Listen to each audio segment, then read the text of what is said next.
إن الحمد لله نحمده ونستعينه ونستغفره من يهده الله فلا مضل له ومن يضلله فلا هادي له وأشهد أن لا إله إلا الله وحده لا شريك له وأشهد أن محمدا عبده ورسوله يا أيها الذين آمنوا اتقوا الله حق تقاته ولا تموتن إلا وأنتم مسلمون يا أيها الناس اتقوا ربكم الذي خلقكم من نفس واحدة وخلق منها زوجها وبث منهما رجالا كثيرا ونساء واتقوا الله الذي تساءلون به والأرحام إن الله كان عليكم رقيبا يا أيها الذين آمنوا اتقوا الله وقولوا قولا سديدا يصلح لكم أعمالكم ويغفر لكم ذنوبكم ومن يطع الله ورسوله فقد فاز فوزا عظيما أما بعد فإن خير الحديث كتاب الله وخير الهدى هدى محمد صلى الله عليه وسلم وشر الأمور محدثاتها وكل محدثة بدعة وكل بدعة ضلالة وكل ضلالة في النار. وقال تعالى: أعوذ بالله من الشيطان الرجيم. إنا هديناه السبيل إما شاكرا وإما كفورا. وقال تعالى: يا أيها الإنسان ما غرك بربك الكريم। যাবতীয় প্রশংসা আল্লাহ রাব্বুল আলামিনের জন্য, যার ঐকান্তিক মেহেরবানিতে পেয়ার আলী সালাফি জামে মসজিদ ডেমরা ঢাকা অত্র জুমার খুতবা ও সালাত আদায়ের উদ্দেশ্যে যে আল্লাহ রাব্বুল আলামিন আজকের এই জুমায় উপস্থিত হওয়ার সুযোগ দান করেছেন, কৃতজ্ঞতা আদায় করছি আলহামদুলিল্লাহ। দরুদ ও সালাম বিশ্ব মানবতার মুক্তির দূত, মহাবিপ্লবের মহানায়ক, যার আদর্শকে বাস্তবায়ন করার লক্ষ্যে আমাদের সার্বিক প্রয়াস, মুহাম্মদুর রাসূলুল্লাহ সাল্লাল্লাহু আলাইহি ওয়াসাল্লামের প্রতি যাবতীয় দরুদ ও সালাম। প্রিয় উপস্থিতি, আজকের এই জুমার খুতবায় আলোচ্য বিষয় নাজাতের পথ কোনটি, কোন পথে মিলবে মুক্তি, কোন পথে প্রকৃত সফলতা, কোন পথে রয়েছে জান্নাতে যাওয়ার মূল চালিকা শক্তি, কোন পথে চললে আমরা বিপদগামী হয়ে যাব, কোন পথ আমাদেরকে জান্নাতের পথ থেকে ডাইভার্ট করবে, এ পথ সম্পর্কে সতর্কতা। উক্ত শিরোনামে পবিত্র কোরআন ও বিশ্বনবীর মুখমিশ্রিত বাণী থেকে এক দালিলিক আলোচনা উপস্থাপন করার চেষ্টা করব ইনশাআল্লাহুল আজিজ। রব্বি ইশরাহ লি সাদরি ওয়া ইয়াসসির লি আমরি ওয়াহলুল উকদাতাম মিন লিসানি ইয়াফকাহু কওলি। প্রিয় উপস্থিতি, আল্লাহ রাব্বুল আলামিন মানব জাতিকে সৃষ্টি করেছেন এবং মানব জাতিকে জান্নাতের পথে আহ্বান করার জন্য নবী এবং রাসূলদেরকে পৃথিবীতে প্রেরণ করেছেন। নবী এবং রাসূলরা তার কওমকে, তার গোত্রকে আল্লাহর বিধানের দিকে আহ্বান জানিয়েছিল। নবীদের প্রস্থানের পর এ দায়িত্ব, এ কর্তব্য আল্লাহ রাব্বুল আলামিন উম্মতে মুহাম্মাদীকে ন্যস্ত করেছেন। মুহাম্মদ সাল্লাল্লাহু আলাইহি ওয়াসাল্লাম বিদায় হজের ভাষণে অনুপস্থিত লোকদের নিকটে উপস্থিত সাহাবীদেরকে বাণী পৌঁছানোর নির্দেশ দিয়েছেন। মূলত প্রত্যেক নবী এবং রাসূল পৃথিবীতে যে দাওয়াত নিয়ে এসেছিলেন এটা হলো আনি ইবুদুল্লাহ, মানুষ কিভাবে আল্লাহর দাসত্বে নিজেকে আত্মসমর্পণ করবে, কিভাবে পুরো জীবন জুড়ে ইসলামকে মেনে চলবে, এই দাসত্বের আহ্বান নবী এবং রাসূলরা করেছেন। শয়তান এই দাসত্ব থেকে মানুষকে বিমুখ করার জন্য যুগে যুগে চেষ্টা করেছেন, অতীতে, বর্তমানে ও ভবিষ্যতে করবেন। মানুষ যাতে ভুল পথে চলে যায়, মানুষ যাতে জান্নাতের পথ থেকে পথচ্যুত হয়ে যায়, এজন্য শয়তান রাত দিন পরিশ্রম করে যাচ্ছে। বর্তমান বিশ্বের যে চিত্র, যে সমাজ, যে রাষ্ট্র, যে পরিবার, যে অর্থনীতি, যে সামাজিক বন্ধনগুলোকে আমরা দেখতে পাচ্ছি, সব জায়গায় ভঙ্গুর চিত্র, সব ভাঙতে শুরু করেছে। কোথাও ইউনিটি নেই। মুসলমান আজকে ইউনিটি থেকে অনেক দূরে সরে গেছে। মুসলমানদের মধ্যে নৈতিকতা বোধ হারিয়ে গেছে। মুসলমানদের সম্পদ ছিল তাকওয়া, তা থেকে মুসলমান অনেক দূরে সরে গেছে। মুসলমানদের মধ্যে ছিল সত্যবাদিতা, আজ মুসলমান তা হারিয়ে ফেলেছে। সর্বোপরি মুসলমান আজকে কেবল নেমপ্লেট বা প্লেকার্ডে ব্যবহার করা একটি শব্দতে পরিণত হয়ে গেছে। তাদের কর্মে ইসলামের লেশটুকুও খুব একটা খুঁজে পাওয়া যাচ্ছে না। এই একটা অবস্থায় কোন পথে আমরা নাজাত অনুসন্ধান করব, কোন পথে উঠলে আমাদের পথটা জান্নাতের পথে পরিচালিত হবে? আল্লাহ রাব্বুল আলামিন বলছেন সূরাতুদ দাহর, এর আরেকটি নাম হলো সূরা ইনসান, অধ্যায় ৭৬ আয়াত ৩।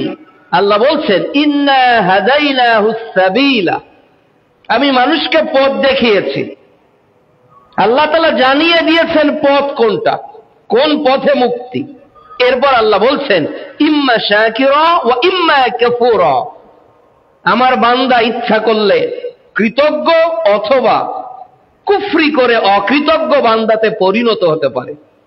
এই মাল্টি চয়েস কোশ্চেন, আমরা কোনটা খুঁজে নেব, কোনটা বেস্ট, এটার দায়িত্বের জন্য আল্লাহ আমাদেরকে টেস্ট করবেন, পরীক্ষা করবেন। হালাল হারাম, সত্য মিথ্যা, জায়েজ নাজায়েজ, পর্দা বেপর্দা, এরপর গান বাজনা, কোরআন তেলাওয়াত, আল্লাহ তাআলা উভয়কেই কাছাকাছি রেখেছেন। দেখবেন একটা মসজিদ, পাশে একটা দোকানে টিভি, এক মোবাইলের ইউটিউব থেকে নাটক, সিনেমার বিভিন্ন অশ্লীল গান ভেসে আসছে, আর এক মোবাইল থেকে কোরআনের তেলাওয়াত আসছে। এক বাড়ি থেকে আজান হওয়ার পর মুসলমানরা মসজিদের দিকে চলে যাচ্ছে, আর এক বাড়িতে আজান হচ্ছে, কিন্তু অ্যাজ এ মুসলিম হিসাবে what should we do? The member of family, the leader of family then don't know যে আজান হওয়ার পর আমার করণীয় কি। তারা ঘুমাচ্ছে, তারা পড়ছে, তারা খাচ্ছে, তারা গাইছে, তারা নাচছে, উভয়টাই কিন্তু আমাদের কাছাকাছি আছে। 10 তলা 20 তলা 15 তলার একটা বিল্ডিং এর 30-40টা ইউনিট থেকে শত গার্ডিয়ান, অনেক অভিভাবক সন্তানকে নিয়ে যাচ্ছে, কেউ নাচ শেখাতে, কেউ হারমোনিয়াম বাজানো শেখাতে, কেউ ক্যারাত শেখাতে, কেউ কোরআন তেলাওয়াত শেখাতে। আছে না একটা বিল্ডিং এর মধ্যে? উভয় পরিবেশ আছে। আল্লাহ তাআলা বলছেন আমি পথ দেখিয়েছি, পথটা স্পষ্ট, ইম্মা শাকিরা ওয়া ইম্মা কাফুরা। আমরা কৃতজ্ঞ হব কি অকৃতজ্ঞ হব এটা আমাদের ওপিনিয়ন। আল্লাহ রাব্বুল আলামিন অন্যত্র বলছেন, সূরা কাহাফ অধ্যায় 18 আয়াত 29 আল্লাহ তাআলা বলছেন যে অকুলিল হাক্কু মির রাব্বিকুম, বলো সত্য তোমার রবের পক্ষ থেকে আগত। হকের একমাত্র উৎস আল্লাহ সুবহানাহু ওয়া তাআলার ওহী, হকের একমাত্র মানদণ্ড কোরআন ও সুন্নাহ।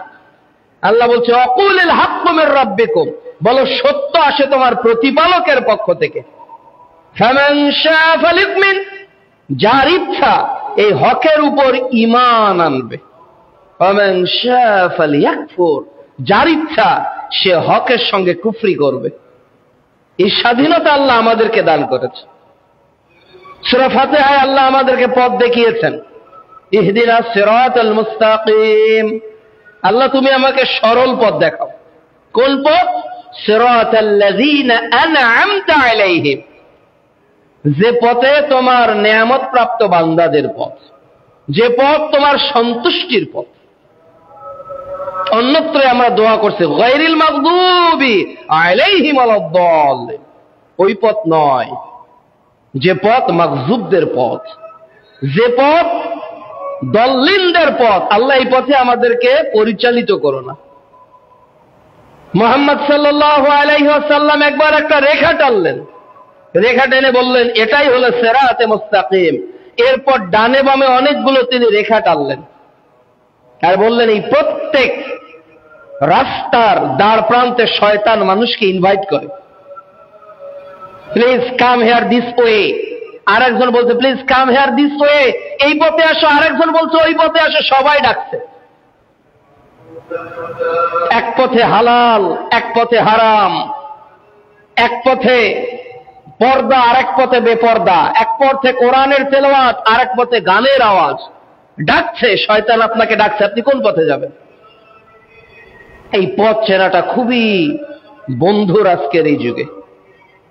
আল্লাহ রাব্বুল আলামিন তার নবীকে বলেছেন যে বনি ইসরাইল এরা বিভক্ত হয়েছিল 72 ভাগে। উম্মাহ আলা 73 মিল্লাত, আর আমার উম্মাহ বিভক্ত হয়ে যাবে 73 ভাগে।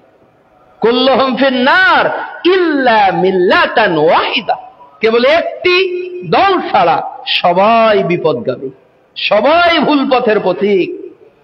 ওই পথটি কোন পথ? মা আনা আলাইহি ওয়া আসহাবি আল-ইয়াউম, আজকের দিনে আমি যে পথে আছি, আজকের দিনে আমি যে পথে আছি এবং আমার সাহাবীরা যে পথে আছে, এটাই হলো হেদায়েতের পথ, এটাই হলো ইহদিনাস সিরাতাল মুস্তাকিমের পথ।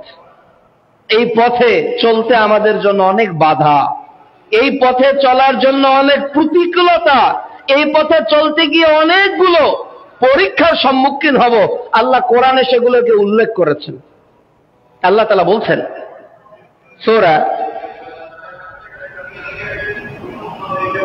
সূরা ইনফিতার অধ্যায় 82 আয়াত 6, আল্লাহ বলছে ইয়া আইয়ুহাল ইনসান, হে পৃথিবীর মানুষ, মা গররাকা বিরাব্বিকাল কারীম, কে তোমাকে ধোঁকা দিল তোমার মহান প্রভু সম্পর্কে? আমি নিজেকে প্রশ্ন করি, আজকে আল্লাহর দেওয়া ওই হেদায়েতের পথ কোরআনে থাকার পরেও, রাসূলের দেওয়া হেদায়েতের বাণী বিশুদ্ধ হাদিসে থাকার পরেও আমরা কি মুসলমান আমাদের জীবনে পূর্ণাঙ্গভাবে ইসলাম মেনে চলতে পারছি? আজকে কি আমার পুরো জীবনে আমি ইসলামকে প্র্যাকটিস করতে পারছি? কে আমাকে ধোঁকা দিচ্ছে? আমার পথে বাধা কে? এ পথে তো জান্নাত, এ পথে তো প্রকৃত সফলতা, আমার পথে কে বাধা হচ্ছে? আল্লাহ প্রশ্ন করতেছে, এর অ্যান্সার এক একজনের কাছে এক এক রকম। কেন আপনি ধোঁকা খেলেন? কেন আপনি আপনার পুরো জীবন ইসলাম মেনে চলছেন না? আল্লাহ রাব্বুল আলামিন বলছেন সূরা মুনাফিকুন অধ্যায় 63 আয়াত 9, ইয়া আইয়ুহাল্লাযীনা আমানু, হে বিশ্বাসী বান্দাগণ, লা তুলহিকুম আমওয়ালুকুম ওয়ালা আওলাদুকুম আন যিকরিল্লাহ ওয়া মান ইয়াফআল যালিক ফাউলাইকা হুমুল খাসিরুন। হে ঈমানদারেরা, তোমাদের সম্পদ, তোমাদের পরিবার পরিজন তোমাদেরকে যাতে গাফেল না করে, উদাস না করে। কি থেকে? আন যিকরিল্লাহ, আল্লাহর স্মরণ থেকে। তুমি যাতে বিমুখ না হয়ে যাও। কাদের কারণে মানুষ বিমুখ হবে? কাদের কারণে মানুষ হক পথে চলতে পারবে না? দুইটা জিনিস আল্লাহ উল্লেখ করেছে। এক, তার ধন সম্পদ, আরেকটা হলো তার পরিবার পরিজন। আজকে দেখবেন মানুষ ব্যস্তই দুইটা জিনিস নিয়ে। পরিবারের পিছনে সন্তানকে মানুষ করার জন্য কেউ বুয়েটের পাশে বাড়ি ভাড়া নিয়েছে, কেউ রুয়েটের পাশে নিয়েছে, কেউ কুয়েটের পাশে নিয়েছে, কেউ ঢাকা ইউনিভার্সিটির পাশে নিয়েছে। মেয়েকে একটা ইংলিশ মিডিয়ামে পড়াবে, বাপ সেখানে বাড়ি ভাড়া নিয়ে আছে, ফ্যামিলি বাড়ি ভাড়া নিয়ে আছে। আবার বাপ তার সন্তানকে পড়াবে, ছেলে কাবে মেয়েকে একটা সালাফি মাদ্রাসায়, কোথায় মাদ্রাসা আছে ওখানে একটা টিনের বাড়ি হলে ভাড়া নিয়ে আছে। কেমনটা ঘটতেছে না?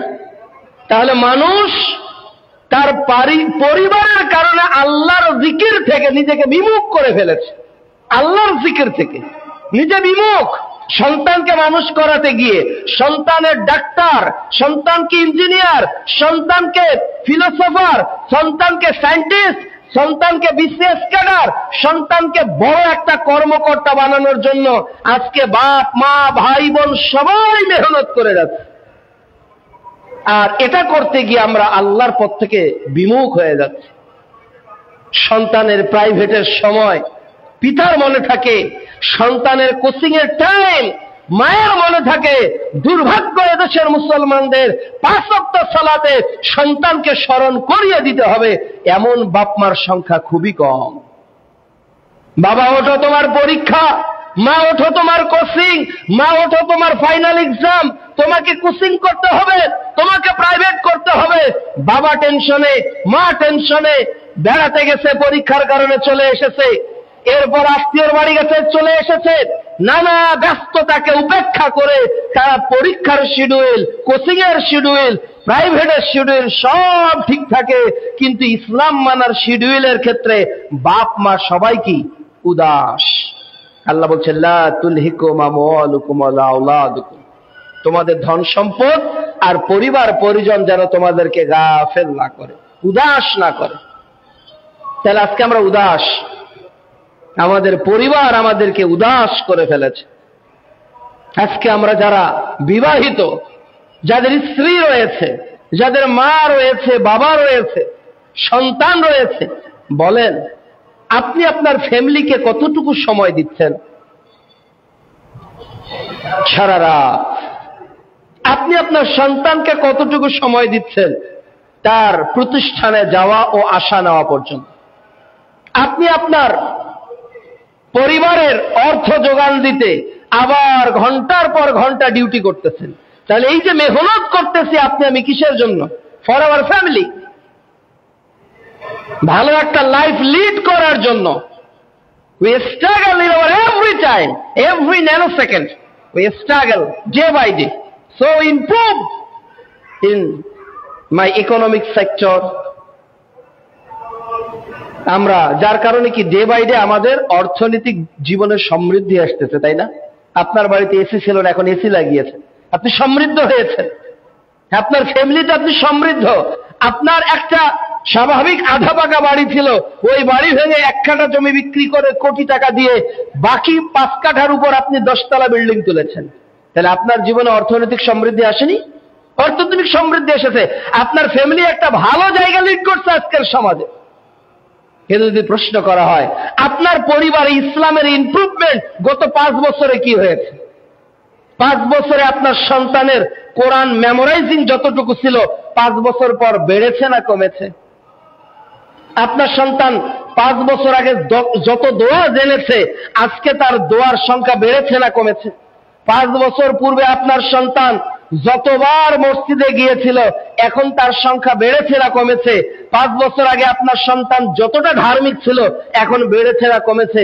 এইগুলোর ম্যাক্সিমাম ক্ষেত্রে অ্যান্সার হবে কমেছে, কমেছে, কমেছে। পরীক্ষার কারণে মসজিদে যেতে পারি না, ব্যবসার কারণে দিনের পথে সময় দিতে পারি না, প্রাইভেট কোচিং এর কারণে 5 ওয়াক্ত সালাত মসজিদে আদায় করতে পারি না। তাহলে আমাদের সঠিক পথে চলার বাধা কয়টা? 2টা। একটা হলো পরিবার, আর একটা হলো আমাদের প্রপার্টি। 2টাই, একটা হলো ফ্যামিলি, আর একটা হলো আমাদের সম্পদ। এর পিছনে আমরা ছুটছি। অথচ আপনি আমি কত ফুল, কত বোকা যে আজকে যাদের জন্য আপনি পরিশ্রম করছেন, এরা তো আপনার না, এরা আপনার না। করোনা শিক্ষা দিয়ে গেছে, বাপকে আলাদা ঘরে রেখেছে করোনার কারণে, দেখতে পর্যন্ত ছেলে মেয়েরা যায়নি। তাহলে কিয়ামতের দিন কি হতে পারে? কবরে কি হবে? ফুলসিরাতে কি হবে? বিচারের মাঠে কি হবে? এই সন্তান কি আপনার আদৌ উপকার করবে? এই স্ত্রী কি আপনার পরিচয় দিবে? আল্লাহ রাব্বুল আলামিন সূরা আবাসায় বলছেন যে কিয়ামতের দিন মানুষ পালিয়ে যাবে তার ভাই থেকে, বলবে না আমার ভাই ছিল এটা। মানুষ পালিয়ে যাবে তার মা ও বাবা থেকে, বলবে না আমার মা বাবা এটা ছিল। মানুষ পালিয়ে যাবে তার স্ত্রী সন্তান থেকে, বলবে আল্লাহ এরা আমার কেউ না, আমি তাদেরকে চিনি না, তাদের সঙ্গে আমার কোনো সম্পর্ক ছিল না। বিচারের মাঠে আপনি আমি বলবো, আপনার স্ত্রী বলবে, আল্লাহ আপনার স্ত্রী বলবে, আপনি স্বামী হিসেবে আপনাকে চিনবে না। আল্লাহর কসম, আপনার সন্তান আপনাকে পিতার পরিচয় দিবে না, আপনি নিজে আপনার সন্তানের পরিচয় দিবেন না। কোন স্বামী বলবে না এটা আমার স্ত্রী ছিল, কোন স্ত্রী বলবে না এটা আমার স্বামী ছিল। পরিবেশ এত জটিল ও কঠিন হয়ে যাবে, অথচ তাদের জন্য আমরা আমাদের সময়, আমরা আমাদের যত অর্থ, আমরা আমাদের যত কিছু, সবকিছুই তাদের জন্য করছি। আমাদের আল্লাহর পথ থেকে ডাইভার্ট করার সবচেয়ে একটা বড় যন্ত্র হলো আমাদের পরিবার। 2 নাম্বার, আমাদের ধন সম্পদ যা আমরা উপার্জন করছি, আমরা বলতে পারি না আমাদের কতটুকু প্রয়োজন, আমরা বলতে পারি না কতটুকু হলে আমরা সন্তুষ্ট। কেউ বলতে পারবে না। যে মনে করছে যে ঢাকাতে একটা প্লট কিনলে সে শান্তিতে থাকবে, ওই প্লটের মালিক 5 বছর পর জিজ্ঞাসা করেন, ও বলবে আমার আরো চাই। যে আজকে একটা ইউনিট 10,000, 20,000, 25-30,000 টাকা ভাড়া দিচ্ছে, যে বাড়ির মালিক, ওই মালিক 2 বছর পর চিন্তা করবে আগামী মাসে কিভাবে আরো 2,000 টাকা ভাড়াটা বেশি পাওয়া যায়। তার মানে তার নিড এখনো শেষ হয়নি। তাহলে মানুষের প্রয়োজনীয়তা শেষ হবে কবে? মানুষ নিজেও জানে না, ছুটছে সম্পদের পিছনে। আর এই সম্পদ মানুষকে কি করতেছে? ইহদিনাস সিরাতাল মুস্তাকিম থেকে ডাইভার্ট করতেছে, সঠিক পথ থেকে মানুষকে বিমুখ করছে। আল্লাহ রাব্বুল আলামিন বলছেন সূরাতুত তাকাসুর অধ্যায় 102 পারা 30 আয়াত 1-এ, আলহাকুমুত তাকাসুর, এই প্রাচুর্যের আকাঙ্ক্ষা তোমাদেরকে আল্লাহ বিমুখ করেছে। হাত্তা যুরতুমুল মাকাবির, যতক্ষণ তোমরা কবরে আসনি। প্রত্যেকের জীবনে দেখেন, প্রত্যেকেই জীবনে দেখেন, যে লোকটা আজকে মারা যাবে ওই লোকটাও কিন্তু তার অর্থনৈতিক জীবনে আরো 10 বছর আগের স্বপ্ন দেখছে। 10 বছর পরকে সে কি করবে, অথচ সে আজকেই ডেড বডি, মৃত্যুবরণ করেছে। প্রিয় উপস্থিতি, আল্লাহর পথ থেকে মানুষকে বিমুখ করার সবচেয়ে বড় 2 নম্বর অস্ত্র হলো মানুষের সম্পদ। মানুষ আজকে টাকার কারণে মানুষকে ভুলে যায়, মানুষ আজকে সম্পদের কারণে মানুষের গলায় ছুরি চালাতে দ্বিধাবোধ করে না, মানুষ আজকে অর্থের কারণে একজন আরেকজনকে মারছে, একজন আরেকজনের ক্ষমতা লড়াই এবং বড়াই করছে, সবাই সম্পদের কারণে। এই জন্য তো অনেকে বলে money is the second Lord of the world, টাকাই হলো পৃথিবীতে সেকেন্ড লর্ড। নাউযুবিল্লাহ। টাকা সব কিনতে পারে, টাকা হলে বাঘের দুধ পাওয়া যায়। অনেক কথা আমরা বলি না যে মানি ক্যান বাই এভরিথিং, টাকা সবকিছু কিনতে পারে। টাকা কি আসলে সুখ দিতে পারে? Money can buy happiness. টাকা কি আসলে মানুষের শান্তি দিতে পারে? অসম্ভব, শান্তি দিতে পারে না। আপনাকে যে আল্লাহ ইকুইপমেন্ট গুলো দিয়েছে, এটা টাকা দিয়ে আপনি কখনোই কিনতে পারবেন না। আপনাকে যে আল্লাহ অ্যাসেট গুলো দিয়েছে নিজের জীবনে, এটা কখনোই আপনি কিনতে পারবেন না। অন্ধ মানুষের চোখটা টাকা দিয়ে কেনা যায় না, বধির মানুষের শ্রবণ শক্তিটা টাকা দিয়ে কেনা যায় না, বোবা মানুষটার বাক শক্তি টাকা দিয়ে কেনা যায় না, পঙ্গু লোকটার দৈহিক শক্তিকে টাকা দিয়ে ক্রয় করা যায় না, বোঝার যে ক্ষমতা, পাওয়ার অফ আন্ডারস্ট্যান্ডিং, এই বোঝার ক্ষমতাকে টাকা দিয়ে কিনতে পাওয়া যায় না। এগুলো আল্লাহ প্রদত্ত, এগুলো আল্লাহ আপনাকে এবং আমাকে দিয়েছে। তাহলে প্রিয় ভাইয়েরা আমার, আজকে মানুষ আল্লাহর পথ থেকে বিমুখ কেন? 2 নাম্বার কারণ হলো, আজকে মানুষ সম্পদের পিছনে ছুটছে। মানুষ ছুটছে যে আমার চাই আর চাই। রাসূলুল্লাহ সাল্লাল্লাহু আলাইহি ওয়াসাল্লাম বলছেন, মানুষকে যদি উপত্যকা একটা দেওয়া যায় স্বর্ণের, ওই লোকটা বলবে দ্বিতীয়টা কবে হবে, দ্বিতীয়টা দেওয়া হলে বলবে তৃতীয়টা কবে হবে। আদম সন্তানের মুখ মাটি ছাড়া আর কোনো দিয়ে পূর্ণ হবে না, কোনো দিয়ে পূর্ণ হবে না। এজন্য সম্পদের পিছনে এত বেশি ছুটবেন না, অর্থের পিছনে এত বেশি ছুটবেন না যে অর্থ আপনাকে 5 ওয়াক্ত সালাত আদায় করতে দেয় না, যে অর্থ আপনাকে আজকে জুমার দিনে সূরা কাহাফ পড়তে দেয়নি, যে অর্থ আপনাকে দৈনিক সূরা মুলক পড়তে দেয় না, যে অর্থ আপনাকে 100 বার ইস্তিগফার পড়তে দেয় না, যে অর্থ আপনাকে দাওয়াতের কাজ করতে দেয় না, যে অর্থ আপনাকে মসজিদের হালাকার আয়োজন করতে বাধা দেয়, এই অর্থ বিচারের মাঠে আপনার জন্য বিপদের কারণ ছাড়া আর কিছুই হবে না। এই অর্থে আপনার বিপদ ডেকে আনবে। প্রত্যেকটা অর্থ আপনার গায়ে আঘাত করবে, আর বলা হবে ওই মাল যা তুমি জমিয়ে রেখেছিলে। সূরা হুমাযায় আল্লাহ তাআলা বলেছে যে মানুষ সম্পদকে জমিয়ে রাখে, আর ওটা গণনা করে আর ধারণা করে আমার এই সম্পদ কখনোই শেষ হবে না, আমার এই মাল কখনোই শেষ হবে না। আজকে মানুষ বড়াই দেখবেন এই দুইটার করে, হয় টাকার বড়াই, না হলে ছেলে ডাক্তার, ছেলে এসপি, ছেলে মন্ত্রী, ছেলে অমুক, এই দুটাই আজকে আমাদের পাওয়ার চলছে। মানুষ ডাইভার্ট হয়ে যাচ্ছে আল্লাহর দিন থেকে। 3 নাম্বার, মানুষ সরল পথ থেকে দূরে থাকার 3 নাম্বার কারণ হলো, মানুষ তার রব সম্পর্কে গাফেল, তার সৃষ্টি সম্পর্কে মানুষ উদাস। আমরা কেন এসেছি, কতদিন থাকবো, কোথায় যাব,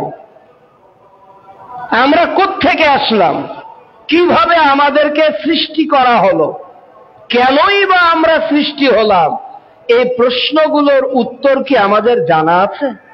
আমরা কি রিয়ালাইজ করি? একটা হলো মেমোরাইজিং আর একটা হলো রিয়ালাইজিং। মুখস্থ করেছি কিন্তু অনুধাবন, আল্লাহ কি মুখস্থ চান না অনুধাবন চান বলেন তো?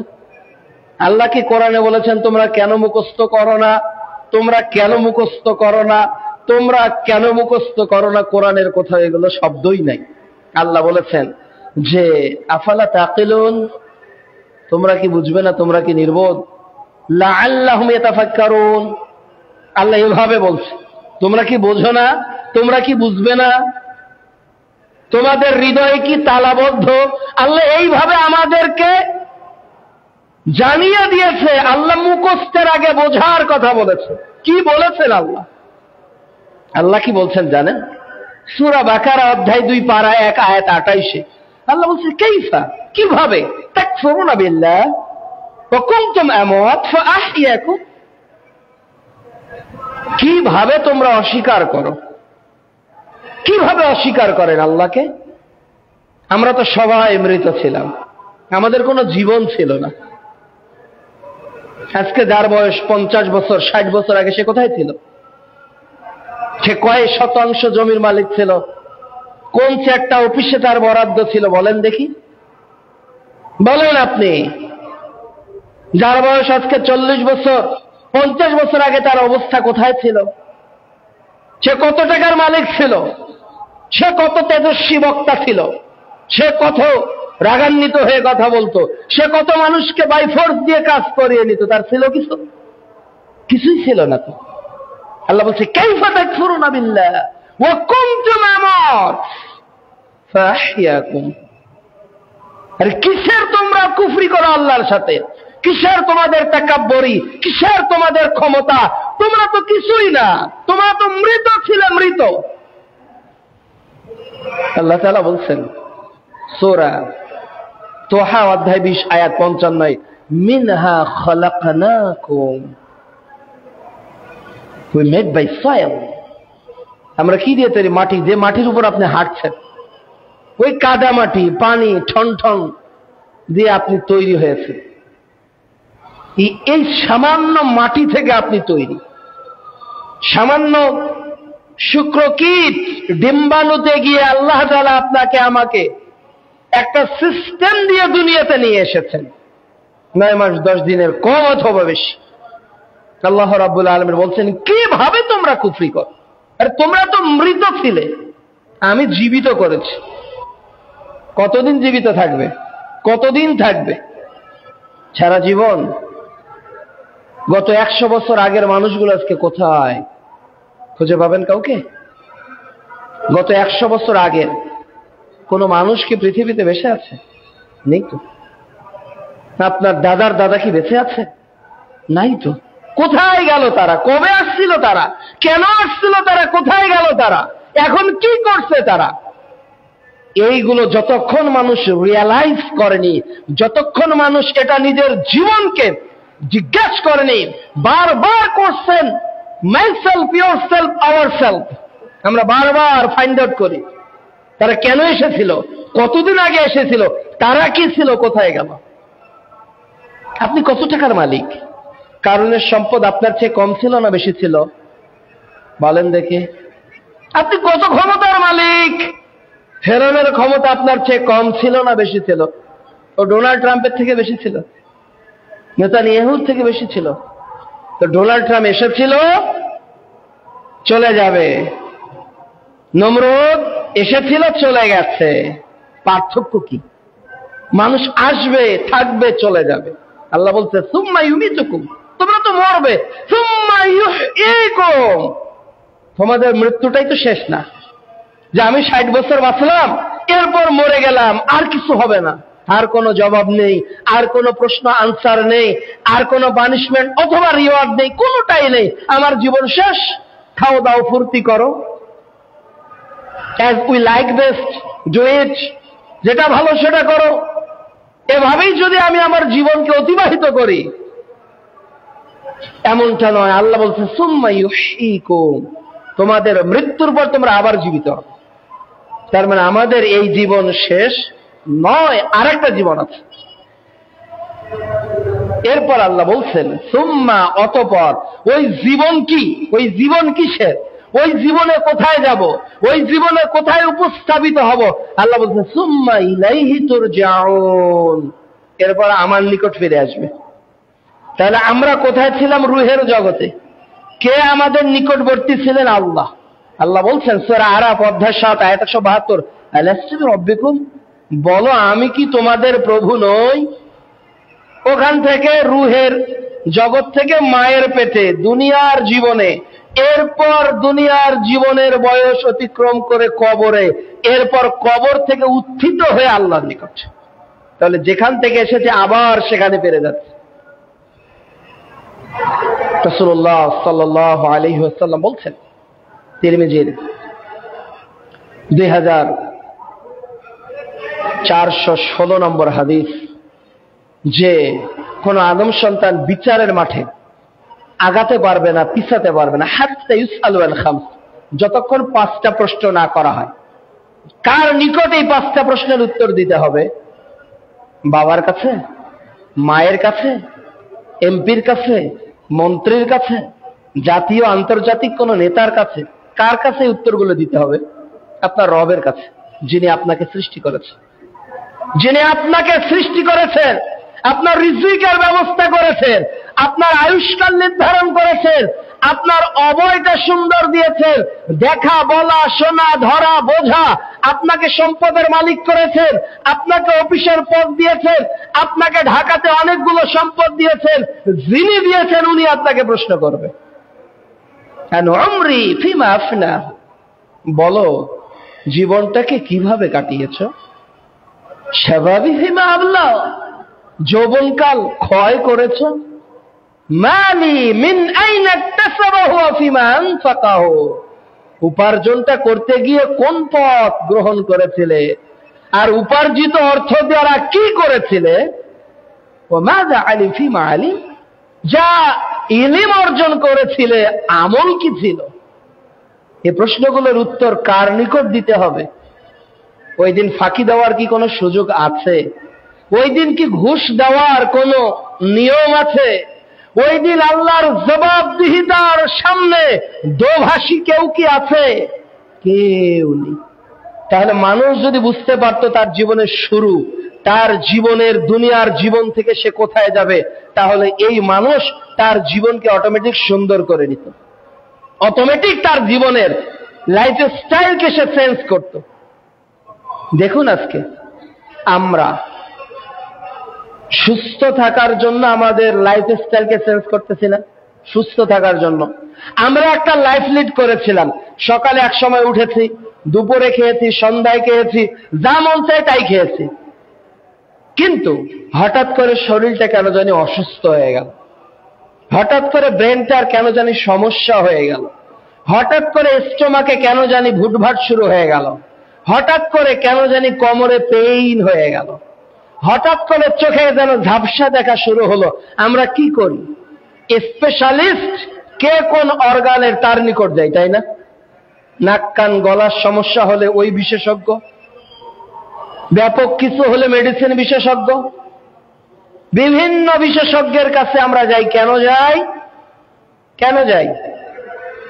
যাতে নিজের অসুস্থতা থেকে নিজেকে কাটিয়ে উঠতে পারি, এজন্যই যাই।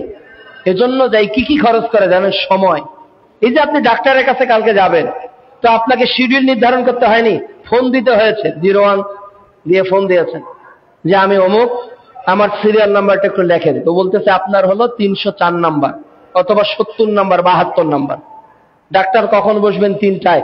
আপনি ঠিক 3টার আগে সেখানে উপস্থিত হলেন, তাহলে ওই কারণে আপনার অফিসটা বন্ধ নিলেন অথবা ছুটি নিলেন, দোকান বন্ধ করলেন, ব্যবসা বন্ধ করলেন, সব কাজ থেকে ফারাগ হয়ে গেলেন। এরপর কি? ডাক্তার তো গেলে ভিজিট নিবে, সঙ্গে কি নিলেন? টাকা নিলেন। কেন নিতে হবে? ওষুধ কিনতে হবে। কেন নিতে হবে? ডায়াগনস্টিক কিছু রিপোর্ট তিনি করতে বলতে পারেন। তাহলে অর্থ সময় ব্যয় করে ডক্টরের কাছে গেলেন। ডক্টর আপনার সামান্য কিছু কেস টেকিং করলো, বলেন তো কি হয়েছে? স্যার আমার তো এইটা এইটা। ডাক্তার সাহেব আমার তো এইটা এইটা, চোখ এইরকম, মাথা এরকম, বুক এইরকম করে, পেট এইরকম করে, পিঠ এরকম করে। ওই স্পেশালিস্ট বলবে আচ্ছা ঠিক আছে, অমুক ডায়াগনস্টিক সেন্টার থেকে রিপোর্টগুলো করে নিয়ে আসুন। তাই করেন না? এরপর আপনি আবার ওই ডায়াগনস্টিক সেন্টারে দৌড়ালেন। আপনি বলেন না যে আমি যেতে পারবো না, আমি এখানেই বসে থাকবো, আমার টাকা আছে, আপনি ট্রিটমেন্ট করেন। বলবেন না, ওখানে যাবেন, যা লাগে ওখানে পেমেন্ট দিয়ে বলবে যে এখন রিপোর্ট না, রিপোর্ট দিতে হবে বিকাল 5টায়। ডাক্তার এসে রিপোর্ট কমেন্ট করবে। ওই 5টা পর্যন্ত অপেক্ষা করতেছেন, রিপোর্ট না নিয়ে আবার ওই ডাক্তারের কাছে গেলে ডাক্তার সব রিপোর্ট দেখে এখন আপনাকে বললো যে আপনার জন্য করণীয় হলো 2টা। ডাক্তার 2 প্রকার ট্রিটমেন্ট দেয়, 2 প্রকার। 1 মেডিসিনগত আর 2 অ্যাক্টিভিটিসগত। অর্থাৎ আপনাকে এই মেডিসিনগুলো খেতে হবে আর আপনার এই অভ্যাসগুলো চেঞ্জ করতে হবে। চোখের সমস্যা হলে মোবাইল ফোন দেখতে পারবেন না, টিভি দেখতে পারবেন না, কিছুটা উপদেশ দিবে। পেটের সমস্যা হলে ফাস্টফুড খেতে পারবেন না, এগুলো খেতে পারবেন না। কোমরে পেইন হলে নরম বিছানায় শুইবেন না। দাঁতের সমস্যা হলে বেশি মিষ্টি খাবেন না, ডায়াবেটিস হলে মিষ্টি, বিভিন্ন প্রকার কিছু নসিহত করে, ওয়াজ নসিহত ওরাও করে। কিছুটা করার আর কিছুটা বর্জন করার, তাই না? কিছুটা গ্রহণ করতে হবে আর কিছুটা ছেড়ে দিতে হবে। আর বলতেছে এই মেডিসিন গুলো খান, 1 মাস পর আবার আসবেন, ইমপ্রুভমেন্ট হলো কিনা আবার চেক আপ করতে হবে। আচ্ছা বলেন, আপনার যদি হার্টের সমস্যা হয়, আপনার যদি সিটি স্ক্যানে কোনো কিছু বড় ধরনের কিছু ধরা পড়ে, আপনার যদি ব্যাক পেইনে বড় ধরনের সমস্যা হয়, আপনারা এইগুলো নিয়ম অনুসরণ করবেন কিনা? ডাক্তার এটাও রিকমেন্ড করবে যদি এগুলো মেনে না চলেন সামনে কিডনি ড্যামেজ হওয়ার প্রবাবিলিটি আছে, দাঁতের এই ট্রিটমেন্ট না করলে ক্যান্সার হওয়ার সম্ভাবনা আছে, এইগুলো যদি এভাবেই খান হার্ট পুরোটাই ব্লক হয়ে যেতে পারে। তখন আপনি আত্মীয়র বাসা গিয়ে বলেন, ভাই এটা আমি খাবো না, রান্না করেছে আপনার জন্য সবচেয়ে দামি, এরপরে বলছেন না আমি খাবো না। বলছে ভাই ড্রিঙ্কসটা নো, ভাই সবচেয়ে দামি মিষ্টিটা আপনার জন্য কিনেছি ওটাও খাবেন না, ভাই গোস্তটা কিনেছি ওটাও খাবেন না। যার যেটা নিষেধ ডাক্তার করেছে সঙ্গে সঙ্গে ডাক্তারের কথাটা মনে পড়ে, সঙ্গে সঙ্গে মনে পড়ে নাই খাওয়ার আগে তো একটা ওষুধ দিয়েছে, যাওয়ার আগে মোবাইলও যেমন নেই ওষুধও সাথে নিয়ে যায়। যে উপস্থিতি আপনাকে আমি একটা মেসেজ দিতে চাচ্ছি যে দুনিয়াতে একটা দেহকে সুস্থ করার জন্য, দেহের একটা অর্গানকে সুস্থ করার জন্য সময় ব্যয় করতে হয়, টাকা খরচ করতে হয়, সিরিয়ালে দাঁড়াতে হয়, ডায়াগনস্টিক রিপোর্ট করতে হয়, ডাক্তার লাইফস্টাইলকে পরিবর্তন করার জন্য 9টায় ঘুমাতে বললে 9টায় ঘুমান, ভোর 5টায় উঠে হাঁটাহাঁটি করতে বললে ভোর 5টায় উঠে হাঁটাহাঁটি করেন, খাওয়ার আগের ওষুধটা খাওয়ার আগে খান, খাওয়ার পরের ওষুধটা খাওয়ার পরে খান, ভরা পেটে যেটা ওষুধ খেতে হবে ওটা ভরা পেটে খান, খালি পেটে যেটা খেতে হবে ওটা খালি পেটে খান, যেটা 1 মাস খেতে হবে ওটা 1 মাস খান, যেটা 7 দিন খেতে হবে এটা 7 দিন খান। আপনার মহান প্রভু আপনাকে জান্নাতে যাওয়ার জন্য যে আদেশ নিষেধগুলো করেছেন, আপনার মহান প্রভু আপনাকে জাহান্নাম থেকে বাঁচার জন্য যে বিষয়গুলো ত্যাগ করার জন্য বলেছে, আমরা মুখস্থ থাকার পরেও, আমরা হাজারো খুতবা শোনার পরেও বাস্তব জীবনে রিয়ালাইজিং না থাকার কারণে আমাদের বাস্তব জীবনেতে আমরা মেনে চলতে পারি না, মেনে চলতে পারি না। It's the big question. এটাই সবচেয়ে বড় বিষয় যে আমরা রিয়ালাইজ করতে পারি না যে আমরা কোথায় ছিলাম, কোথায় এসেছি। এখানে আমাদের কাজটা করার কি ছিল? বিল্ডিং করা আমাদের কাজ ছিল? বিসিএস ক্যাডার কিভাবে হওয়া যায় এটাই জীবনের মূল টার্গেট ছিল? কিভাবে অন্যের জমি দখল করা যায় এটাই দুনিয়ার মিশন ভিশন? দুনিয়ার মানুষগুলোকে দেখলে মনে হয় যে আমরা একটা জন্তুর পিছনে ছুটছি, জন্তুর পিছনে, কিন্তু আমরা জানি ওটাকে আমরা কেউ ধরতে পারবো না, কেউ ধরতে পারবো না। পিয়ারেঞ্জ মসজিদে আপনি বসে আছেন, সালাফি মসজিদে, তো দেখতেছেন যে বাড়িতে একটা কুকুর এক বাড়িওয়ালার চুপটি মেরে বসে আছে। আপনি দেখলেন যে কিছুক্ষণ পর এই এলাকা দিয়ে একটা কার চলে গেল অথবা একটা মোটর সাইকেল খুব দ্রুত চলে গেল, ওই কুকুরটা লাফ দিয়ে ওই মোটর সাইকেলটার পিছনে ধাওয়া দিল। আপনি জিজ্ঞাসা করতেছেন, আরে ভাই আপনার বাড়ির কুকুরটা ওর পিছনে ছুটলো কেন? কারণটা কি? ছুটলো কেন? কেন মোটর সাইকেলের পিছনে দৌড় দিল? কেন বাইসাইকেলটার পিছনে দৌড় দিল? রাতে দেখবেন যে ঘেউ ঘেউ করে আসে অটোর পিছনে, কারের পিছনে দৌড়ায় না? তা বাড়িওয়ালা বলছে, ভাই আমার কুকুরটা মোটর সাইকেলওয়ালাকে ধরতে পারবে কিনা জানি না, কারের নিকট গিয়ে ধরতে পারবে কি জানি না, তবে আমার প্রশ্ন হলো ভিন্ন। কি প্রশ্ন? যদি আমার বাড়ির কুকুরটা মোটর সাইকেলের কাছেও যায়, কারটাকেও আটকে ফেলে, ধরে ফেলে, ওই পর্যন্ত দৌড়িয়ে যায়, তারপর কি করবে বলেন তো? তারপর আসলে কুকুরটা করবে কি? কারটাকে ধরেই ফেললো, দৌড়াতে দৌড়াতে কারটার নিকট গেল, এরপর আসলে সে কি করবে? কারে উঠে বসবে, কার ড্রাইভ করবে, মোটরসাইকেল চালাবে, কি করবে? আসলেই ঠিক ওই পশুটার মতোই আমরা দুনিয়া নামক ওই কারের পিছনে সবাই চলছে। কি আজান, কি দাওয়াত, কি কোরআন তেলাওয়াত, কি ইসলাম প্র্যাকটিস, কিছুই না, ওটাকে ধরতে হবে। মনে করতেছে ওইটাকে ধরলেই আমি সফল, ঢাকাতে জায়গা কিনলেই আমি সফল, বিসিএস ক্যাডার হলেই আমি সফল। কিন্তু আল্লাহ তাআলা আমাদের দুর্বলতাকে কি বলছেন জানেন? সূরা দাহার অধ্যায় ৭৬ আয়াতে ১ আল্লাহ সুবহানাহু ওয়া তাআলা বলছেন, হাল আতা আলাল ইনসান হিলুম মিনাজ জাহর লাম ইয়াকুন শাইয়্যান মাযকুরা। হে মানুষ, একটা সময় অতিবাহিত হয়েছে, তুমি কিছুই ছিলে না, কিছুই ছিলে না, তুমি অতিবাহিত হয়েছে সময়, আমি কিছুই ছিলাম না, আমার কোনো পরিচয় ছিল না, আমি খেতে পারতাম না, মা দুধ খাওয়িয়েছে, আমি হাঁটতে পারতাম না, মা বলছে বাবা আসো আসো আসো, বাবা 2 কদম দূরে গিয়ে হাতটা বাড়িয়ে দিয়ে বলছে বাবা ধরো তো ধরো তো আমাকে, ছেলে পড়ে যাচ্ছে, তখন বাবা ধরে ফেলছে। এভাবে হাঁটা শিখিনি, এভাবেই তো হাঁটা শিখেছে। আব্বা বলতো ও আব্বা বলা শিখেছে, আম্মা বলতো ও আম্মা বলা শিখেছে, ওকে অ্যাপেল বলতো ও অ্যাপেল বলা শিখেছে। এই যে সে ধীরে ধীরে ধীরে ধীরে ধীরে ধীরে পরিপক্ক হলো জ্ঞানীতে, অর্থে, শারীরিক ক্ষমতায়, এটা কে করেছেন? কে করেছেন? বাপ মা, টাকা পয়সা কে করেছেন? আল্লাহ তাআলা করেছেন। আল্লাহ এই দুর্বলতা স্বীকার করে আমাদেরকে বলছেন যে তোমাদের দায়িত্বটা কি। আমাদের দায়িত্বটা কি ছিল এই দুনিয়াতে? সূরা জারিয়া অধ্যায় 51 আয়াত 56 আল্লাহ বলছেন, ওমা খলাকতুল জিন্না ওয়াল ইনসা ইল্লা লিয়াবুদুন, আমি মানুষকে আর জিনকে সৃষ্টি করেছি একমাত্র আমার দাসত্বের জন্য। মানুষ রবের দাসত্ব করবে। আচ্ছা, দাসত্ব আসলে কি? রবের দাসত্বটা কি জিনিস? আপনি সালাত আদায় করলেন, এটাই ইবাদত। আপনি হজ করবেন, এটা ইবাদত। আপনি সিয়াম রাখবেন, এটা ইবাদত। নাকি মুমিন জীবনের জন্ম থেকে মৃত্যু প্রত্যেক মিনিট ইবাদত? ইসলামে প্রতি সেকেন্ড ইবাদত হবে। আপনি টয়লেটে যাবেন, ওটা ইবাদত। স্ত্রীর সঙ্গে মিলন করবেন, ওটাও কি ইবাদত? ইবাদত, নেকি নেকি। ইসলাম কত শান্তির ধর্ম। তাহলে যে কাজে নেকি নেই, যে কাজে নেকি অর্জিত হয় না, তাহলে ওই জীবনটা আপনার বৃথা বৃথা বৃথা। ইসলামের প্রত্যেকটা কাজে নেকি আছে। আল্লাহ এই জন্যই সৃষ্টি করেছে। আল্লাহ বলছে, ওমা খালাকতুল জিন্না ওয়াল ইনসা ইল্লা লিয়াবুদুন, আমি জিন ও মানুষকে সৃষ্টি করেছি ইবাদতের জন্য, আর কোনো কিছুর জন্যই আল্লাহ সৃষ্টি করেননি। তাহলে যে খেতে হবে, তাহলে যে চলতে হবে, তাহলে কি করবে? করণীয় হলো কি? মাটি চেনেন না? মাটি, এই মাটিতে যদি পানি ঢেলে দেন, একটা মেঠো রাস্তায় যদি বৃষ্টি পড়ে, তাহলে মাটিটা কি হয়ে যায়? বলেন তো কি হয়ে যায়? ওটা কাদা হয়ে যায়। ওখানে হাঁটলে পিছলি পড়ার একটা সম্ভাবনা থাকে। এরপর তাহলে মাটিতে পানি দিলে মাটি কাদা হয়ে যায়। এরপর আপনারা যে মসজিদটা নির্মাণ করেছেন কি দিয়ে? ইট দিয়ে না? আচ্ছা, ইটটার মূল কাঁচামালটা কি? মাটি না? মূল কাঁচামালটা মাটি।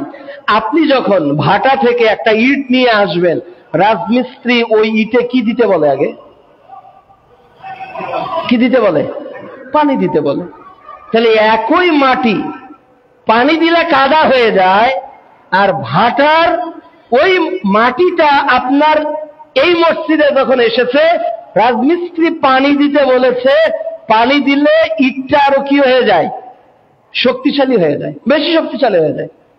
যখন আপনি এই রুমটা গাঁথুনি দিয়েছেন, পরের দিনে কি দিয়েছেন ওটাতে? বলছে 1 দিন 2 দিন 3 দিন 7 দিন যত পানি দিবেন ভাই, তত এই নির্মাণটা বেশি স্ট্রং হবে। তাহলে মুমিন তো তারাই যারা দুনিয়া নামক পানির সাথে মাটি হয়ে মিশবে, এমন ভাবে না যে মিশে যাবে। মুমিন পানির সাথে মিশবে, ইট হয়ে, কখনো মাটি হয়ে না। দুনিয়ার মধ্যেই থাকবেন, কিন্তু দুনিয়া আপনাকে গলাতে পারবে না, ইটের মতো শক্ত হয়ে থাকবেন। পানির মধ্য দিয়েই চলতে হবে, কিন্তু আপনি গলবেন না। এর জন্য আপনার কি প্রয়োজন? আপনাকে আল্লাহ কেন পাঠিয়েছে? এই জ্ঞানটা যদি আপনি অর্জন করেন, তাহলে আপনি গলবেন না। না হলে সুদে, ঘুষে, বেপর্দা, গান বাজনায় আপনি নিজেকে হারিয়ে ফেলবেন। আর ওই মাটিটাকে ইট হতে সময় লেগেছে। ওই মাটিটাকে ইটে পরিণত হতে একটা নির্দিষ্ট পরিবেশে থাকতে হয়েছে, একটা জায়গায় তাকে পুড়তে হয়েছে, একটা জায়গায় তাকে অনেক পরীক্ষা দিতে হয়েছে। এর জন্য দুনিয়া। অধ্যায় 67 সূরা মুলক আয়াত 2, আল্লাযী খালাকাল মাউত ওয়াল হায়াত লিয়াবলুয়াকুম আইয়ুকুম আহসানু আমালা, আমি মৃত্যু আর জীবন এজন্যই সৃষ্টি করেছি, আমি তোমাদের এক্সাম নিব, পরীক্ষা নিব। পরীক্ষা আল্লাহ নিবে যে কে আমলে সালে করে, কে সৎ কাজগুলো করে। তাহলে এই পরীক্ষায় কারা সফল হবে? কারা সফল হবে? আল্লাহ তাআলা বলছেন সূরা আল ইমরান অধ্যায় 3 আয়াত 185-তে, ফামান যুহজিহা আনিন নার, যারা জাহান্নাম থেকে নিজেদেরকে বাঁচাতে পারবে, যাদেরকে জাহান্নাম থেকে বাঁচানো হবে, ওয়া উদখিলাল জান্নাহ, আর জান্নাতে প্রবেশ করানো হবে, ফাকাদ ফাজ, এই লোকটাই হলো সফল, এই লোকটাই হলো প্রকৃত সফল। প্রিয় উপস্থিতি, তাহলে সরল পথ কোনটা? হেদায়েতের পথ কোনটা? আল্লাহ তার নবীর মাধ্যমে বলে দিয়েছে 23 বছর ধরে। আর এই সরল পথে জানাটা আছে, মুখস্থ আছে, আমরা চলতে পারতেছি না কেন? আমাদের কাছে বাধা। কি বাধা? আমাদের পরিবার, আমরা একটা আলোচনা করেছি। কি বাধা? আমাদের ধন সম্পদ, আমরা আলোচনা করেছি। কি বাধা? আমরা আমাদের রবের পথ থেকে দূরে সরে গেছি, আমরা আমাদের রবের অনুমোদন থেকে ভুলে গেছি। 4, আমরা আমাদের সৃষ্টির উদ্দেশ্যকে হারিয়ে ফেলেছি। 5, আমরা কেন আসলাম, জন্ম মৃত্যু কেন আল্লাহ তৈরি করেছে, এর থেকে আমরা নিজেকে বিমুখ করে নিয়েছি। 6, আমাদের জীবনের প্রকৃত সফলতা কি, আমরা এটাও ভুলে গেছি। যার কারণে সিরাতুল মুস্তাকিমের পথ থেকে আমরা অনেক অনেক দূরে সরে গেছি। এই সিরাতে মুস্তাকিমের পথে আপনি যদি চলতে চান, আপনার জন্য করণীয় কি কি? 1, আপনাকে আনুগত্যশীল হতে হবে। কি হতে হবে? আনুগত্যশীল। কোরআন ও সুন্নাহ মানতে গিয়ে কখনো কার্পণ্যতা করা যাবে না। সামি'না ওয়া আতা'না, শুনবেন আর মানবেন, এটা আপনার ডিউটি। ইব্রাহিম আলাইহিস সালামকে আল্লাহ বলে দেয়, ইব্রাহিম যাও সারাকে রেখে, হাজরাকে রেখে আসো। ইব্রাহিম আলাইহিস সালাম করে এক্সকিউজ দাঁড় করিয়েছিলেন? সন্তানকে জবেহ করো, কোনো এক্সকিউজ দাঁড় করিয়েছিলেন? করেন নাই। আনুগত্য থাকতে হবে 100%। সূরা বাকারা অধ্যায় 2 আয়াত 208, উদখুলু ফিস সিলমি কাফা। 2 নাম্বার, আপনাকে অনেক বেশি পেশেন্ট হতে হবে, ধৈর্যশীল হতে হবে। হক পথে চলতে গেলে বাধা আসবেন, ডানে বামে সামনে পিছনে বাধা আর বাধা। এজন্য আল্লাহ বলেছে সূরা আসর অধ্যায় 103 আয়াত 3 যে ওয়াতাওয়াসাউ বিল হক ওয়াতাওয়াসাউ বিস সবর, হকের এবং সবরের উপদেশ দাও। কেননা যেখানে হক সেখানে ধৈর্য। আপনি যখন হকের কথা বলবেন, বাপ আপনার বিপক্ষে যাবে, সমাজ আপনার বিপক্ষে যাবে, অনেক আলেম ওলামা আপনার বিপক্ষে যাবে। অনেকে বলবে এরা নতুন নতুন হাদিস নিয়ে এসেছে, বাপদাদা করেন, এরা নতুন কথা বলে, এরা আবার কারা বলবে না? অনেকে বলে না? আপনাকে দেখে ভিন্ন কথা বলে, ভিন্ন পথে আপনাকে নিয়ে যেতে চায়। রূপপুর পারমাণবিক বিদ্যুৎ প্রকল্প আছে না? আছে না নাই? আবিষ্কার হচ্ছে না? কয়লার খনিতে কয়লা আবিষ্কার হচ্ছে না? তো ওটা 50 বছর আগে ছিল কি ছিল না? ছিল কি ছিল না? 100 বছর আগে ছিল কি ছিল না?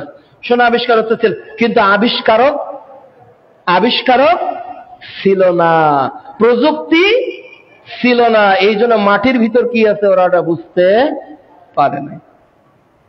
কোরআন হাদিসের বিশুদ্ধ ইসলাম 1450 বছর আগ থেকেই ছিল। ওই মেশিন না থাকার কারণে আজকে বিভিন্ন তাকলিদের মেশিন, কবর পূজা, পীর পূজা, তরিকার মেশিন মুসলমানদের চোখে থাকার কারণে ওই প্রকৃত ইসলাম থেকে আমরা দূরে ছিলাম। আজকে যখন মেশিন আবিষ্কার হয়ে গেছে, আজকে যখন কোরআন ও বিশুদ্ধ হাদিসের সোর্সগুলো আবিষ্কার হয়ে গেছে, যখন মানুষ অনলাইনে অফলাইনে কিতাবের মাধ্যমে দেখতেছে, না হুজুরের ইসলাম হলো 400 বছর আগের ইসলাম আর আমাদের ইসলাম হলো 1450 বছর আগের ইসলাম, আজকে এটা প্রমাণিত হয়ে যাচ্ছে। এজন্য আমরা এটা প্র্যাকটিস করব। আর যেটা ওখানে প্র্যাকটিস করতে যাবেন তখন এই ধরনের বিপদ আসবে। এক্ষেত্রে আপনাকে ধৈর্যশীল হতে হবে। এরপর আপনাকে অনেক বেশি ত্যাগী হতে হবে, স্যাক্রিফাইস আপনাকে করতে হবে। রাসূলুল্লাহ সাল্লাল্লাহু আলাইহি ওয়াসাল্লাম বলছেন, এই হাদিসটা খুব ভালো করে মনে রাখবেন। রাসূল সাল্লাল্লাহু আলাইহি ওয়াসাল্লাম বলছেন, যে ব্যক্তি পরকাল চায়, কি চাইবে? পরকাল। সে আখিরাতে, সে দুনিয়াতে ক্ষতিগ্রস্ত হবে। কি গ্রস্ত হবে? দুনিয়াতে সে ক্ষতিগ্রস্ত। আর যে ব্যক্তি দুনিয়া চায় সে আখিরাতে ক্ষতিগ্রস্ত হবে। ইকুয়েশনটা কি অনেক সহজ না? আপনি যদি আখিরাত চান তো আপনার দুনিয়া ক্ষতিগ্রস্ত হবেই হবে। এই যে পেয়ার আলী সালাফি জামে মসজিদে আপনাকে সময় দিতে হবে না? এখানে মাসে একটা মিটিং করতে হবে, কিভাবে কাজ বাড়ানো যায়, মেহমানরা আসে হালাকা কিভাবে করা যায়, এরপর মসজিদের এক্সটেনশন কিভাবে করা যায়, এই যে বদ্ধ বিভিন্ন সাউন্ড বাইক থেকে আসতেছে সাউন্ডলেস কিভাবে করা যায়, ইকোনমিক অনেকগুলো স্পেস তৈরি হয়ে যাচ্ছে না, এই স্পেসকে কিভাবে ফিল আপ করবেন। এজন্য সোর্স অফ ইনকামকে তৈরি করতে গেলে কিছু মানুষকে ভাই মেহনত করতে হবে, সময় দিতে হবে, ডেডিকেটেড হতে হবে। তার মানে ওই সময়টা সে যদি ব্যবসায় দিত, ওই সময়টা সে যদি পরিবারে দিত, ওই সময়টা সে যদি অটো চালাতো, 50 টাকা 200 টাকা আসতো না? তাহলে দুনিয়াটাতে তার ক্ষতিগ্রস্ত শিকার হতে হচ্ছে কেন? দিনের প্রতি সময় দেওয়ার কারণে। আর যে দুনিয়া চায় সে আখিরাতকে ক্ষতিগ্রস্ত করবে। আজান হচ্ছে হোক ভাই আগে ব্যবসা, পরে মাগরিবটা আলাদা করে এসার সাথে জমা করব। জামাত 9টায়, ভাই পরে গিয়ে পড়বো 10টার দিকে, একা একা দোকানে পড়বো। তার মানে সে দুনিয়া চাচ্ছে, এজন্য আখিরাতটা সে ক্ষতির মধ্যে ফেলছে। এজন্য আপনাকে বেশি ডেডিকেটেড হতে হবে, ধৈর্যশীল হতে হবে, ত্যাগী হতে হবে। এরপর আপনার মধ্যে সাহসিকতা থাকতে হবে, সাহস লাগবে।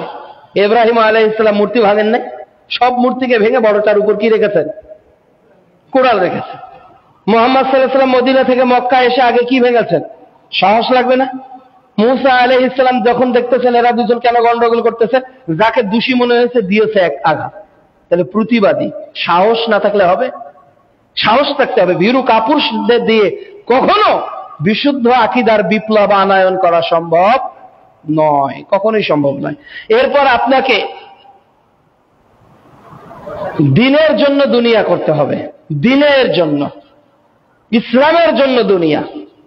আমি দিনের পথে চলবো, এই জন্য অর্থের অবশ্যই প্রয়োজন। যেটা বলেছি, পাখির দুইটা ডানার মতো ব্যালেন্স করে চলতে হবে, দুনিয়াও প্রয়োজন, দিনও প্রয়োজন। আল্লাহ বলছেন, রব্বানা আতিনা ফিদ দুনিয়া হাসানা ওয়া ফিল আখিরাতি হাসানা ওয়া কিনা আযাবান নার। আল্লাহ তুমি আমার দুনিয়াতে কল্যাণ দাও এবং আখিরাতে কল্যাণ দাও। দুনিয়াতে কল্যাণ কিভাবে হবে সাহাবীরা দেখিয়ে গেছে, দুনিয়াতে কিভাবে সফল হবেন সাহাবীরা দেখিয়ে গেছে। এরপর হলো আপনার মধ্যে সমাজ সংস্কারের বাসনা থাকতে হবে, সমাজ সংস্কারের। রাসূলুল্লাহ সাল্লাল্লাহু আলাইহি ওয়াসাল্লাম বলেছেন, বাদাল ইসলাম গরিবান ওয়া সাইয়্যিদু কামা বাদা ফাতুবা লিল গরাবা। ক্বালা ওয়া মা লিল গরাবা ইয়া রাসূলুল্লাহ? ক্বালা আল্লাযী ইউসলিহুনা মা আফসাদান নাস। যে ইসলাম অপরিচিত ছিল, আবার ইসলাম অপরিচিত হয়ে যাবে। এরা অপরিচিতরাই হলো সফল। বলা হলো এরা কারা? বলা আল্লাযীনা ইউসলিহুনা মা আফসাদান নাস, যারা মিটে যাওয়া ইসলামকে রিকভার করে, যে ইসলাম হারিয়ে গেছে আবার তৈরি করে। আপনার মসজিদ হয়তো টিনের হতে পারে, হয়তো গরমটা বেশি লাগতে পারে, কিন্তু এখানকার আলোচনাগুলো যা হচ্ছে গত মাসের শেষ জুমা থেকে এ মাসের দ্বিতীয় জুমা পর্যন্ত, সব কোরআন হাদিসের ভিতরের না বাইরের? ভিতরের। এখানে কথা বলতে গিয়ে কোনো আলোচক বলেনি, বা আমাদের কোনো আলোচক বলবে না যে অমুক ইমাম এটা বলেছে, বলবে না যে অমুক তরিকায় এটা আছে। তাদের কথায় শুধু থাকবে কোরআন আর হাদিস। আল্লাহ বলেছে, আল্লাহ রসুল বলেছে, আল্লাহ বলেছে, আল্লাহ রসুল বলেছে, আল্লাহ বলেছে, আল্লাহ রসুল বলেছে। দ্যাটস কল ইসলাম। এটাই হলো ইসলাম। যেখানে আল্লাহ এবং রাসূলের বাইরে কেউ কথা বলে সেটা ইসলাম হতে পারে না।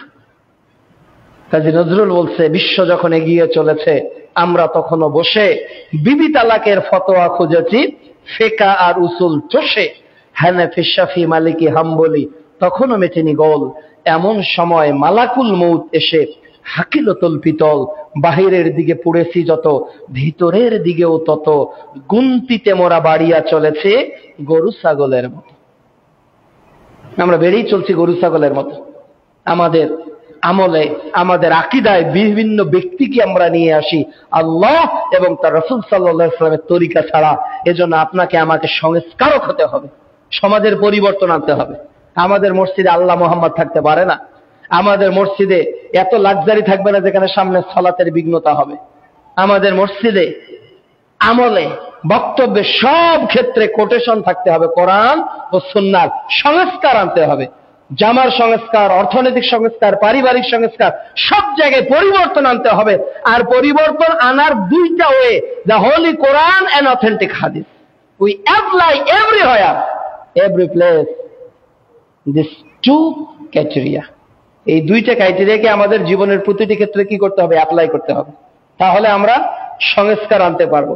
সর্বশেষ বলবো যে আমাদের সর্বোপরি জান্নাতের জন্য পাগল হতে হবে, ক্রেজি ফর প্যারাডাইস। অনেক বেশি ক্রেজি থাকতে হবে, পাগল হতে হবে। আহাদ একজন বলছিল জান্নাতের আকাঙ্ক্ষায়। সাহাবীর নাম কি? বেলাল রাদিয়াল্লাহু তাআলা।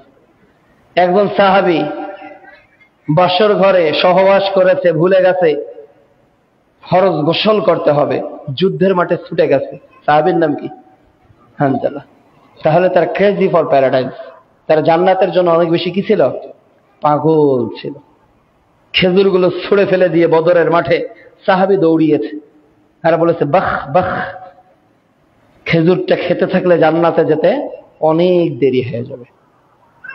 মাজ এবং মুআবিয়াজ রাদিয়াল্লাহু তাআলা আনহুমা বলেছিল, হে আব্দুর রহমান বিন আউফ, চাচা বলে দেন আবু জেহেল কোনটা, আমরা ওকে মারবো। কিসের আশায়? জান্নাতের আশায়। জান্নাতের জন্য যদি আপনি পাগল না হন, তাহলে আপনার দুনিয়ার জীবনটাই বৃথা। দুনিয়ার জীবনটাই বৃথা। অনেক ব্যক্তি আছে না, দিনের জন্য দেখবেন যে জমি দান করে দিয়েছে মসজিদের জন্য, মাদ্রাসার জন্য। ওই যে আহলে হাদিস মঞ্জিল হচ্ছে, এক ভাই 2 কোটি টাকা দান করছে। আল্লাহু আকবার। এই যে মানুষের মধ্যে ভালোবাসা দিনের প্রতি, দিনের প্রতি। স্বামী চলে গেছে, সন্তান মারা গেছে, সন্তানকে দাফন, সন্তানকে গোসল করিয়ে সুন্দর করে এক জায়গায় রেখেছে। স্বামী এসেছে, স্ত্রী আনন্দ চিত্তে স্বামীর সঙ্গে খাওয়িয়েছে, রাতে দুইজনের মনোবাসনা পূরণ করেছে। এরপর স্ত্রী বলছে, হে স্বামী, কেউ যদি তোমাকে কিছু আমানত দেয় আর আমানতটা যদি সে চায়, তুমি কি দিবে না? অবশ্যই দিতে হবে। যদি কেউ দিতে না চায় সে তো জালেম। তো বলছে আল্লাহ যে সন্তানটা দিয়েছে, গতকাল ওই সন্তানটা আল্লাহ নিয়ে নিয়েছে। Crazy for paradise. এই জান্নাতের জন্য অনেক বেশি প্যাশেন্ট, অনেক বেশি ডেডিকেটেড আপনি আমি যদি না হয়। সন্তানের জন্য বাবা মার অনেক আবেগ থাকে, তাই না? মা বাবার জন্য অনেক আবেগ থাকে। আল্লাহর জন্য থাকা কি উচিত নয়? মুহাম্মদ সাল্লাল্লাহু আলাইহি সাল্লামের জন্য থাকা কি উচিত নয়? বরং উচিত, মানে এটাই ফরজ। লা ইউমিনু আহাদুকুম হাত্তা কুনা হাব্বা ইলাইহি মিন ওয়ালিদিহি ওয়া ওয়ালাদিহি ওয়ান নাস আজমাইন। মুমিন হতে পারবে না প্রকৃত, সহিহ বুখারী প্রথম খণ্ড কিতাবুল ঈমান হাদিস নাম্বার 14-15, মুমিন হতে পারবে না যতক্ষণ পিতামাতা, তোমার পরিবার পরিজন, ধন সম্পদ সবকিছুর চেয়ে কাকে নিয়ে বেশি ভালোবাসবো? মুহাম্মদুর রাসূলুল্লাহ সাল্লাল্লাহু আলাইহি ওয়াসাল্লাম। বাঁচতে পারবো তো ইনশাআল্লাহ। আল্লাহ রাব্বুল আলামিন যেন আমাদের প্রত্যেককেই বিষয়গুলো অনুধাবন করার তৌফিক দান করেন। আল্লাহুম্মা আমিন। আলহামদুলিল্লাহ ওয়াসসালাতু ওয়াসসালামু আলা রাসূলিল্লাহ। প্রিয় উপস্থিতি, সময়